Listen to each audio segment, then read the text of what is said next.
કરેલા હું એટલે જો તને વાત કરવાનું એટલે ભૂરી ભેગું થયું ના આપણા ગામ હા ભેગો નથી હા તો બોલો હમણાં ગામમાં તમે મારો મને મારવાની વાત બોલે હોડીને મારવાની વાત બોલે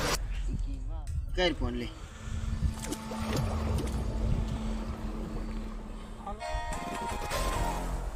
રાજુરાનો ફોન આવ્યો હા બોલ હાલો ઓલા ક્યાં આવું તું ઓલા ગામમાં બધા મોઢે ગેસ કે હજુડન મારું આવતો રે હાલ મોરે મોરો આજ નવી જૂની થઈ જ જાય જાય આવતો રે હા તો હું તો તાર આવું અડધો કલાકમાં બરોબર છે અડધો કલાકમાં તું મને તાપલી નહીં મારી તો જોવું લીધું લે નો મેસેજ આવ્યો પૂર્યો હેલો યાર નમસ્તે ગાઈસ મારું નામ છે ભૂરિયો મને પણ જો અત્યારે ગામમાંથી ધમકી મળે છે મને કંઈ પણ થયું એટલે જવાબદારી આજુબાની ભોડિયાની રહેશે ગામમાં બેને મને ધમકી આપી છે આના વાહ કાબરા કરવા ગયો તો પોલીસ વાળા મારા વાહ કાબરા કરી મેં હા ભાઈઓ અરે કાં માઇને ખબર પડે માઇને તું એટલે ભાઈ હું તો મસ્તી કરતો તો હું નતો